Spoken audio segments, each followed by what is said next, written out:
It has been a solid 2 months, 2.5 months since we talked about our rookie rankings. A lot has changed. A lot of us have done startup drafts, rookie drafts, and even though that most people's rookie drafts are over, I figured we would update our rookie rankings for those of you guys that maybe haven't had your rookie draft yet, or if you just want to know the rookie rankings landscape. Today is July 4th, so happy 4th of July to those of you guys that are American. Hopefully you're drinking beers and eating hot dogs and apple pie and all the American stuff that you guys do. But we figured we would give you guys an updated top 24 Dynasty Superflex rookie rankings in case you haven't had your rookie drafts yet, or in case you are just curious, basically. So before we get into it, Danny, how you doing? Doing well, doing well. And yeah, even if you've had your rookie drafts, like Corey said, keeping on top of the market, understanding changes that are going to happen throughout the offseason, is how you get a step ahead of the competition. So for us, even just being able to analyze some of these players, we've noticed through startup mock drafts, through startup drafts we've been in, through, talk on the market as a whole, that some of these valuations are changing. It's up to us to be able to recognize both the post-draft kind of reaction versus once we've had a couple of months, exactly what's materialized on the macro market, like we mentioned. Yeah, and even in Dynasty Decisions episodes, 30 to 40% of you guys that submit your teams haven't had your rookie drafts yet. So there's still plenty Yep. of you guys out there that haven't had them yet. Some of you guys aren't as big of degenerates as us. Obviously, we have them like right after the NFL draft because we're so freaking excited. But speaking of being excited, we are excited to get into this. So let's hit the intro.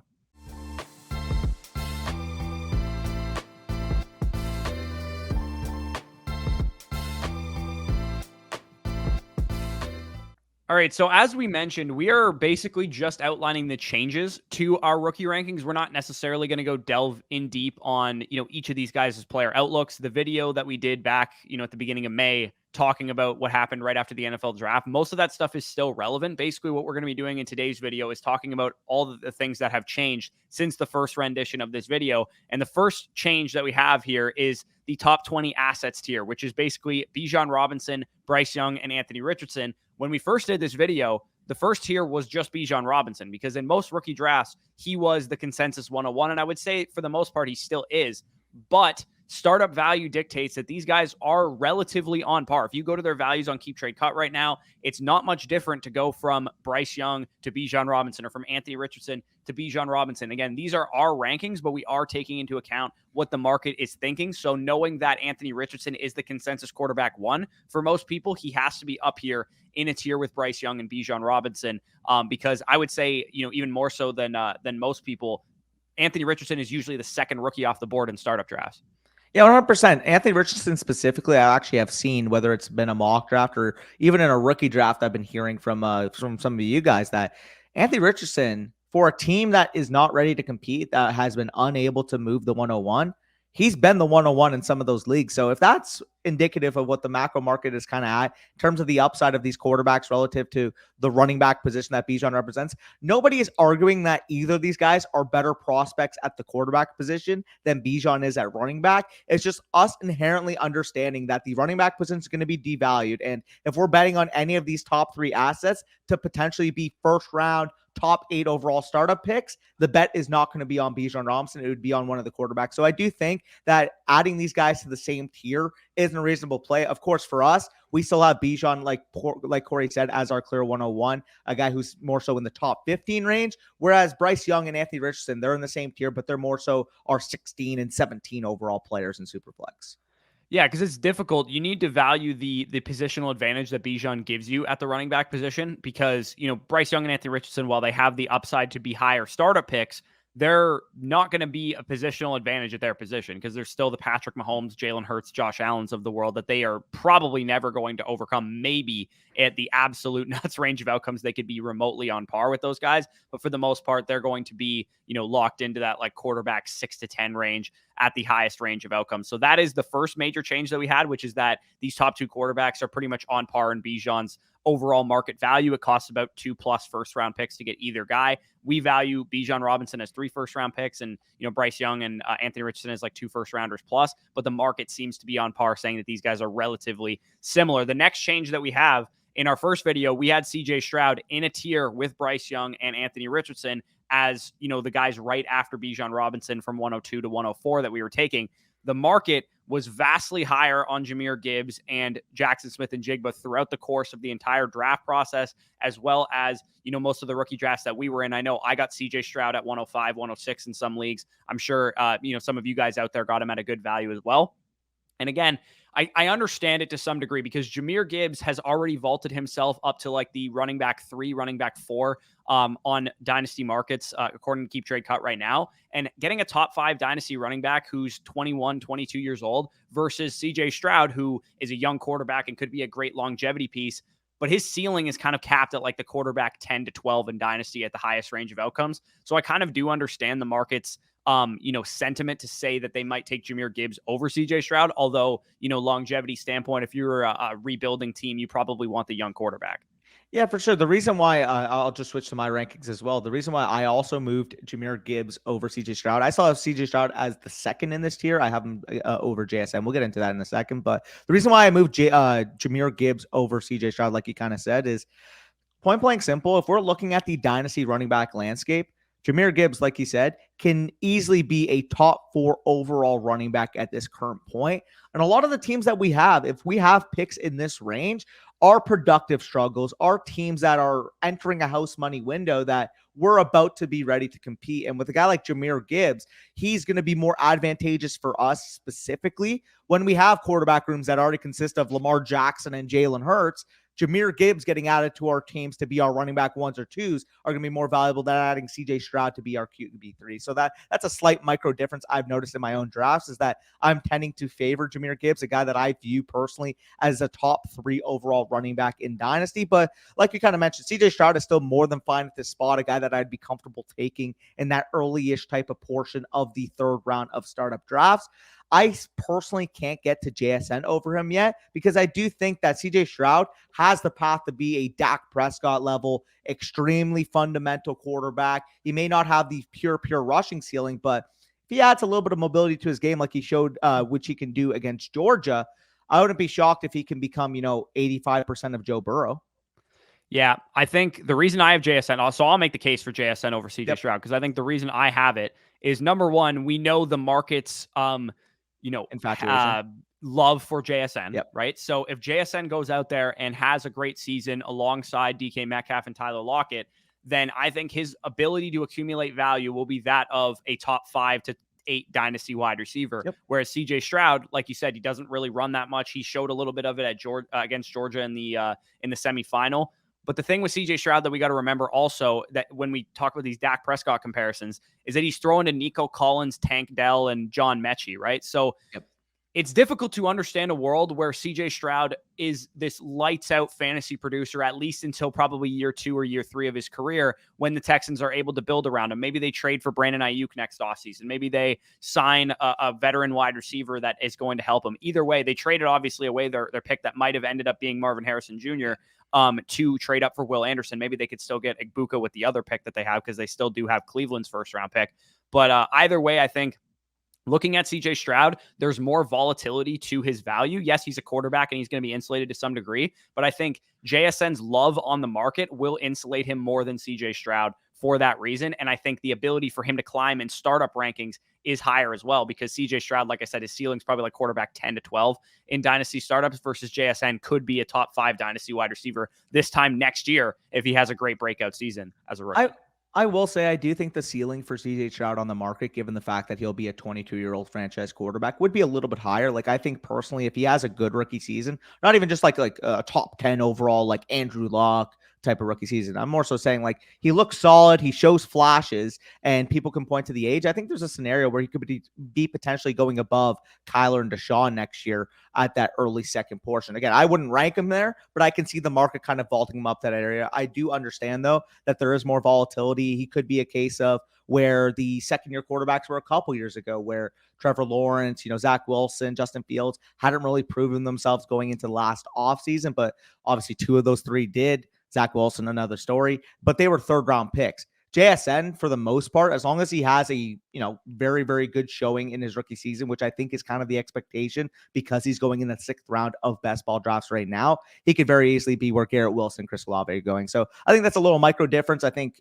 regardless, if you're picking at the 105, 106, both of these are very fine options. It just kind of depends on how your team makeup is. Yeah, and like you said, CJ Stroud could be a third round pick, but he already is one. So that Yeah. that to me means he didn't gain any value. And Yeah. JSN already is a third round pick, but he could be a second round startup pick and Yep. hold his value that way. So those are the first 6 picks. Again, they're pretty much unchanged in terms of the Yeah. players, but the tier breaks and like who's over who kind of changed a little bit. 107 and 108 do remain unchanged for us. Yeah. Jordan Addison and Quentin Johnston. The only real micro difference that me and you have is that you have Quentin Johnston rated as a top 50 overall dynasty asset. I have Jordan Addison and Quentin Johnston a little bit further apart in my overall rankings. Right now, I have Jordan Addison at 44 and I have Quentin Johnston at 62. So, I mean, we're talking about like almost a tier break between Jordan Addison and Quentin Johnston, at least in my opinion. But for you, you see them, interchangeably. If somebody wanted to take Quentin Johnston at 107, I'm sure you wouldn't be too concerned about it. I personally would have an issue with it. I think Jordan Addison was vastly the better prospect. But overall, I think these guys are still the clear 107, 108. Yeah, 100%. So for me personally, like you said, you have a little bit of a difference. I believe you had a 17 ranking difference, 45 versus 62. For me personally, the difference was 42 for Jordan Addison, 45 for Quentin Johnston. The two wide receivers in between them would be Jerry Jeudy and Christian Watson. The reason why I'm willing to take Quentin Johnston relatively within the same tier, well, exactly within the same tier as Jordan Addison, is that when I'm evaluating the situation, when I'm evaluating the dynasty landscape, I already know I'm going to be extremely high on this Chargers offense. I think this is an offense that can throw over 700 times. And even if Quentin Johnston doesn't command like a crazy pure target share, just being involved in an offense that will throw that much with Justin Herbert, if he has even an 18, 19% target share on that offense, he's legitimately going to be the wide receiver 8 in Dynasty next year. So for me personally, when I'm kind of evaluating how the market will potentially react to a Quentin Johnston 1,000-yard, 8-touchdown season, I feel like they would get more excited for him being attached to Justin Herbert than really any other player ranked below him in those rankings. So yeah, I think the way we differ is that I think the likelihood of him having 1,000 yards and 8 touchdowns as a rookie is just less likely. I rank these guys very clearly from a redraft perspective. Jordan Addison well above JSN and Quentin Johnston, and then Quentin Johnston and JSN shortly, close together after those guys, because I think Addison's outlook is better. I think he was more pro ready than Quentin Johnston, and he obviously will be working against number 2 corners opposite Justin Jefferson in a system that is going to deploy him probably over the slot, and he's going to be in a great spot. But all three of these guys are stable franchise receivers that I'd be happy to have on my team. Well, I was just going to say no arguments on that Addison point because I do have him at 42 as well. I just genuinely love both these guys. And I think from a pure wide receiver value accumulation piece, both Addison and Quentin Johnston can stand to be top 15 overall at minimum wide receivers in Dynasty, assuming a couple of those other older guys potentially, have down years as they get older in age. Yeah. So this next tier that we have from 109, 109, 110, 111, and 112. So closing out the first round, Zay Flowers remains unchanged. He was our 109 back in May. He's still our 109. Nothing's really changed. We're higher on the Baltimore Ravens situation than some people are. I know some people are getting Zay Flowers at the 111, the 112, the 201 in some of their rookie drafts. Just take the value at that point. Dalton Kincaid does become the clear tight end 1 for us. The market is so decisively higher on Dalton Kincaid than they are on Michael Mayer. So even though they are my dynasty tight end 7 and 8 respectively, they are very close for me. Dalton Kincaid has much more like keep trade cut value than Michael Mayer does at this point in time. And it makes sense. I mean, Dalton Kincaid was the better like move tight end. So from like a fantasy perspective, he's a little bit more appealing. And of course, he goes to the Buffalo Bills where they've talked about deploying him in the slot and all over the formation. We've gotten some hype pieces already about Dalton Kincaid. So for me, it would be irresponsible for me to say, even though I think Michael Mayer is the better tight end, you should not take Michael Mayer over Dalton Kincaid in a rookie draft. Again, we always talk about not trying to outsmart the market, and this is a perfect example. Even though we prefer Michael Mayer, Dalton Kincaid needs to be the pick as your tight end 1 at the end of the first round because he has a ton of open market value. And we're kind of doing this from a standpoint of like a 1.5 tight end premium as well, which is why he's up here at 110. Yeah, for sure. And I mean, mine differ very slightly. The only difference is I have Charbonnet in the following tier in the 8th to 10th round startup picks. And my 6th to 8th comprises of Zay Flowers, Will Levis, and Dalton Kincaid. If you want to take Kincaid over Levis, that's fine. For me personally, the reason why I have Levis here is that if I'm in a startup scenario, I know the quarterbacks are going to be going extremely highly. And this is a guy I would be comfortable spending a top 75 overall pick on. I understand the risk profile of him as a prospect, but this is a guy that still went at the top of the second round in this situation where he can clearly start at some point this year, in my opinion. And long term, I do think that the talent will win out. And even if he has even glimpses in his rookie season, he could potentially be a 4th or 5th round startup pick this time next year. So this might this might shock you because Yep. the reason I don't have Will Levis over Kincaid is for this reason. Where do you think Will Levis ranks on keep trade cut among quarterbacks right now? Right now, probably in the early 20s on keep trade cut. He's the quarterback 30 on keep trade cut right Yeah, now. that's ridiculous. Wait, again, I agree. It is ridiculous. But at the same time, if he is that low in terms of market value, below Jared Goff, Brock Purdy, Geno Smith, Kirk Cousins, Russell Wilson, Derek Carr, Aaron Rodgers, Trey Lance, Mac Jones, Sam Howell, Desmond Ritter. Those guys are all ranked ahead of Will Levis on keep trade cut. And maybe this is reactionary because he had like a bad practice in OTAs and, people are getting lower on him for that reason. This might not be totally representative of everybody's league, but just given that reaction to Will Levis, he needs to be behind Dalton Kincaid, in my opinion, at least in if you guys were doing a rookie draft right now, I would definitely take Kincaid ahead of him because he's a much easier asset to move. But I do really like Will Levis as like a third quarterback, fourth quarterback if you're building at a productive struggle type of team. Yep. I will say you did say you ranked them according to tight end premium. I just ranked them as like normal tight end points. So for me personally, in a tight end premium, if you want to take Kincaid over him, I do think that's fine. Like you kind of said, attached to the situation, given how the market kind of views Kincaid versus the rest of the tight ends, I don't think that's bad. But for me personally, projecting the market forward, I do think that Levis is a guy that people are going to say they're out on now. But if he shows any type of glimpses, people are going to be right back in because they're going to realize, hey, this is a 24-year-old young potential franchise quarterback that isn't a complete and utter robot in the pocket. So I would say he is as quarterback 30 right now, he is the absolute bar none cheapest bet to be a quarterback 1 in Dynasty that you can get at quarterback 30 price tags. Because I would have said, maybe Brock Purdy is that because, he's attached to San Francisco, or maybe Sam Howell because he can run. But those guys are actually valued ahead of him at this point in time, and they never were before. So that's where I'm at with Will Levis. And like you said, I have Charbonnet in this tier as well. The reason being is because, had he gotten a better landing spot, he would be in the tier with Jordan Addison and Quentin Johnston for me. And, pre-draft, I had him ranked slightly behind Jahmyr Gibbs. So he was well above Devon Achane and Roshan Johnson, Kendre Miller, and Tank Bigsby, the guys that we have ranked below him at running back. From a talent standpoint, I know the situation sucks. I still think he's going to work into a receiving role. And, maybe 2 years from now when Kenneth Walker hits free agency, he's the lead back there. It sucks if you have Zach Charbonnet, but I do think he is still a worthy investment in rookie drafts right now at the 112 area. I got him in one draft actually in a point per rushing first down league too. So it's heavily favored to the running back position. I actually got Charbonnet at the 203 in that league, which I was really, really shocked by.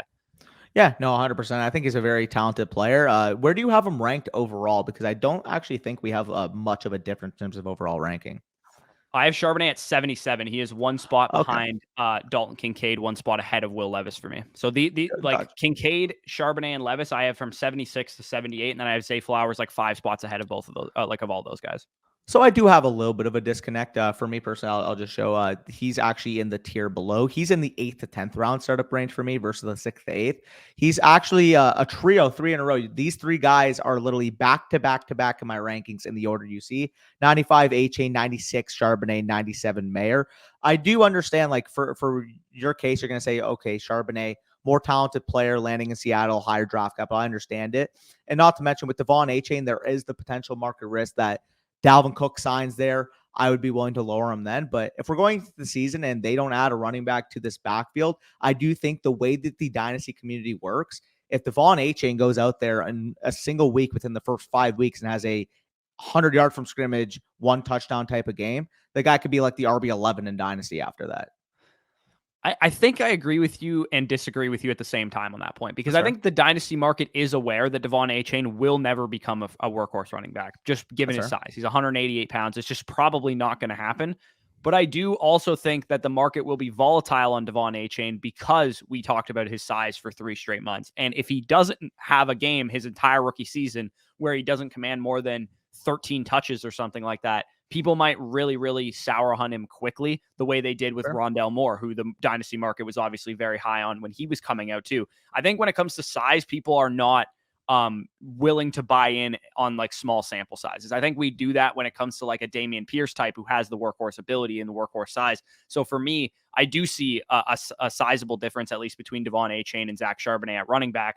I have Devon Achane at 88 and I had Charbonnet at 77. So there's about a round or so of startup ADP separating those guys. With Mayer, like you said, I have him at 89. And then these following players, there's a little bit of a tier break, like a mini tier break between Achane and Mayer and the rest of the guys there for me.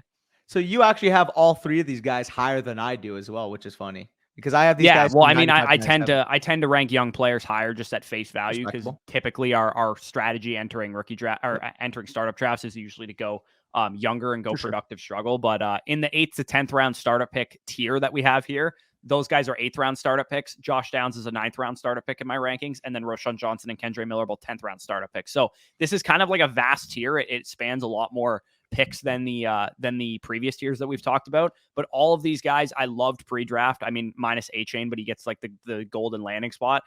With Downs going to Indianapolis sucks. Obviously, he's a 3rd round pick because he's going to a team with a rookie quarterback and an established number 1 with Michael Pittman there. But come training camp, when he's actually healthy, because he wasn't healthy for OTAs, I guarantee you we are going to hear a ton of Josh Downs hype, a ton of Josh Downs think pieces about he's going to lead the team in targets or whatever. Michael Pittman is a free agent after this year. Wouldn't shock me if he prices himself out of Indianapolis.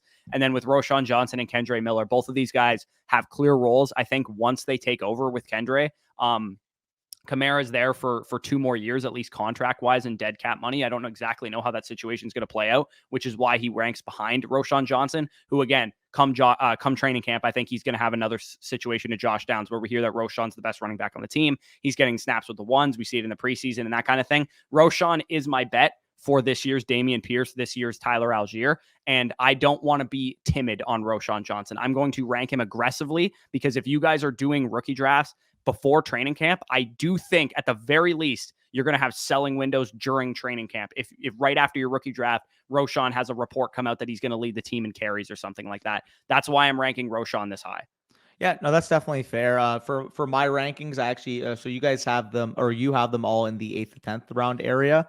For me personally, they're right outside the top 120. They're literally 121 through 128 all in a row. Seems very, very lazy, but it's hard to distinguish this tier for me personally. I will scroll down so you guys can see. Sam Laporta, Kendre Miller, Roshan Johnson, Josh Downs, Tank Bigsby, Marvin Mims, Tajay Spears, and Jaden Reed. So I'm assuming, like you kind of said, the only difference is you have like these guys on in a separate tier. But for me personally, with Sam Laporta, the way he's kind of been talked up in best ball, this is a guy that's going in the mid-teen rounds at this point. We know Detroit's going to be able to throw the ball. We know this guy's a very quality yards after catch type of tight end that would fit that Ben Johnson scheme. And if Jameson Williams is missing the first 6 weeks of the season, there's a realistic opportunity that Sam Laporta could be the number 2 weapon on that team. Again, the risk is maybe he's not. He's a rookie tight end. Rookie tight ends seldom perform right away, but he's the type of player that I think from a schematic standpoint could really blossom under Ben Johnson, like I said. And if he does have in the first 6 weeks of the season 300 yards and 3 touchdowns, the guy might be the dynasty tight end 9.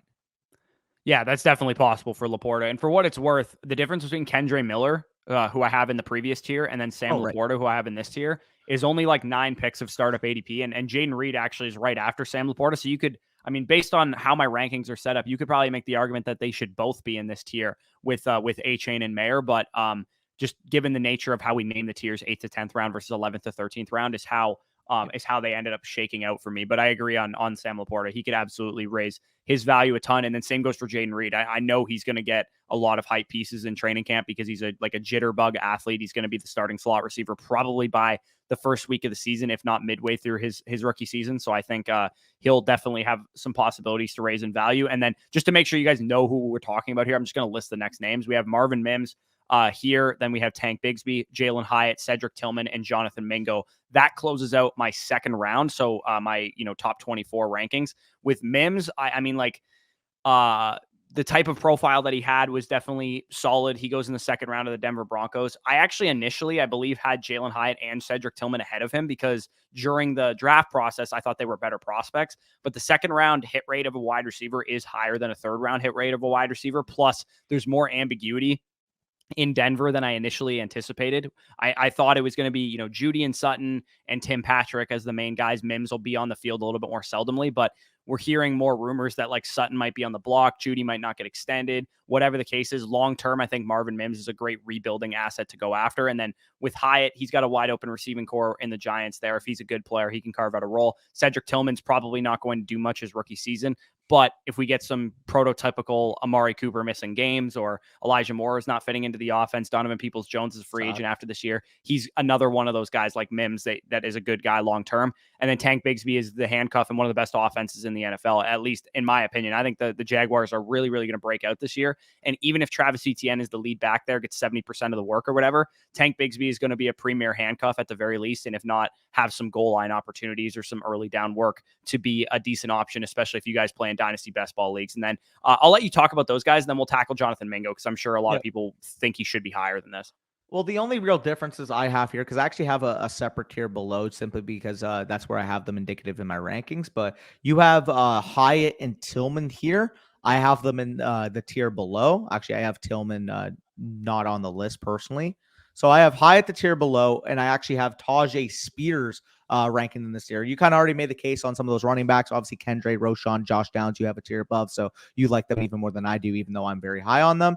Tank Bigsby, like you kind of said, premier handcuff, but I do think that the upside case there is that maybe he's the James Robinson for this team. Obviously, Travis Etienne got a lot of dirty carries last year when he's more so a player that you want to use in space, given that athletic ability, given the receiving profile he showed.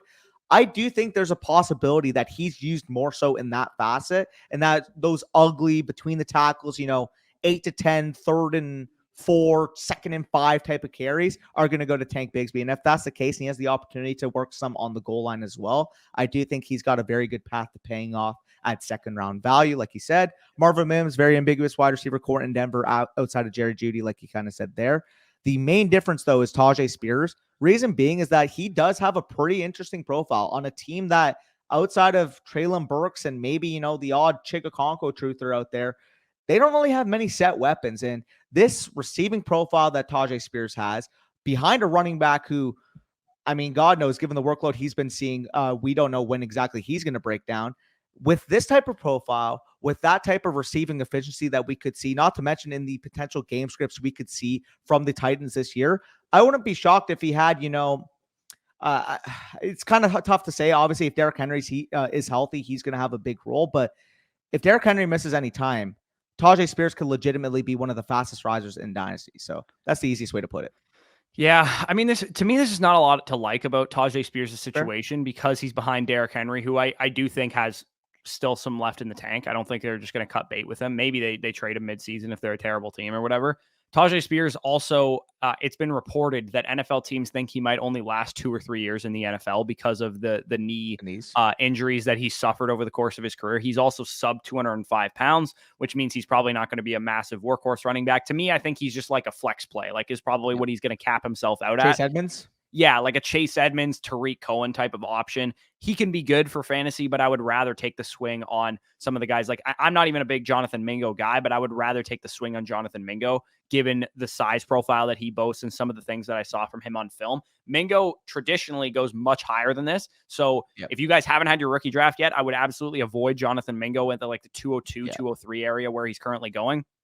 I get it. 39th overall draft capital is enticing. I love Bryce Young more than anybody, and I think he's going to be a great quarterback. I just don't think Jonathan Mingo is going to eventually become the number one receiver of this team. I think he's more of a role player, a guy that could be, the type of receiver that you run on a lot of in-breaking routes, similar to, I'm trying to think who's like a receiver that runs like a limited route tree that has become like a big physical receiver, like a Devontae Parker, almost like somebody like that at this point in his career. I just don't think Jonathan Mingo, given his production profile, and we went over that in depth in the wide receivers to target and avoid video, if you want to check that out. He's just not the type of guy I want to invest heavy draft capital into. But I will say, if he does show a lot, if he gets a lot of training camp hype, it's possible that he starts to really, really rise in value to the point that you could sell him if you don't believe in him. Yeah, well, basically, like you kind of just described Jonathan Mingo, it's like every negative profile that people had about DK Metcalf when he came out, where he's got a limited route tree and he's a little bit stiff. You know what I mean? Like,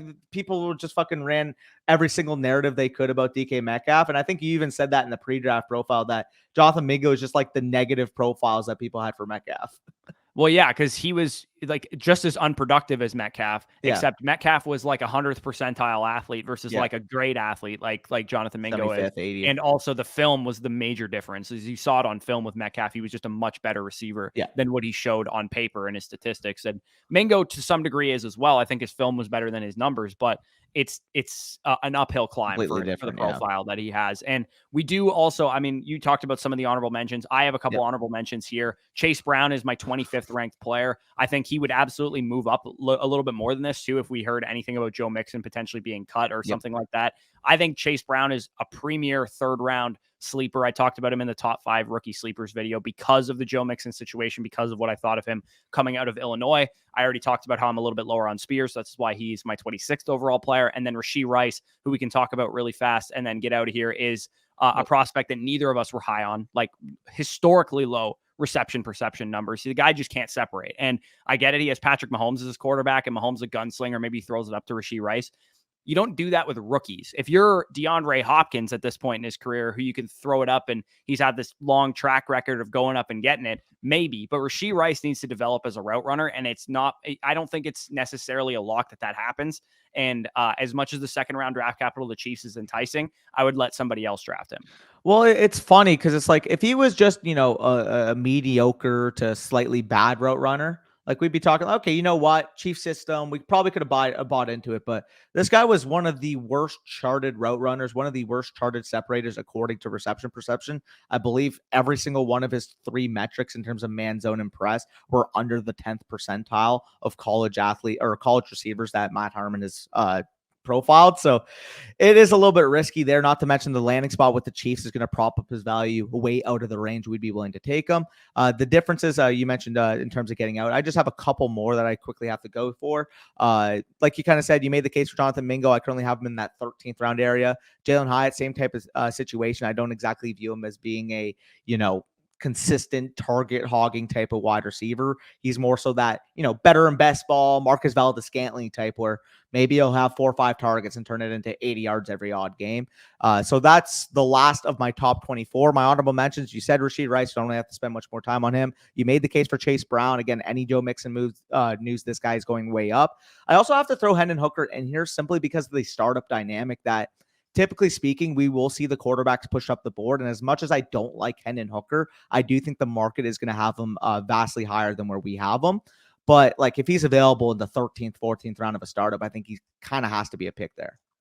Yeah, that's definitely fair. I also have Deuce Vaughn shortly out of this range and Tucker Kraft as well. But before we go on too long here, we are going to sign out of this video. Hopefully you guys got some value from this. Again, this was just like an updated version of our top 24 to 30 rookie rankings. So if you haven't had your rookie draft yet, I hope this helped you out. If you haven't and you have questions, leave them down below in the comments. Leave a like while you're down there. Subscribe to the channel if this is the first time you're checking us out. And of course, if you want access to our Dynasty rookie rankings, our Dynasty overall rankings, startup rankings for one quarterback, for Superflex, positional, foundational players, all that good stuff, as well as top 10 players for 2024 rookie drafts, quarterbacks, running backs, wide receivers. I broke those down in depth on our site, flockfantasy.com/FSE. Use that promo code. It will get you 30% off all packages. It will get you a 2-day free trial. If you sign up annually, you'll get 6 months for free, as well as a free Zoom consultation with one of us, whichever one you prefer. After you sign up, just reach out to us and we'll get that scheduled for you. So if you're interested in that, go check it out, flockfantasy.com, promo code FSE. But with that being said,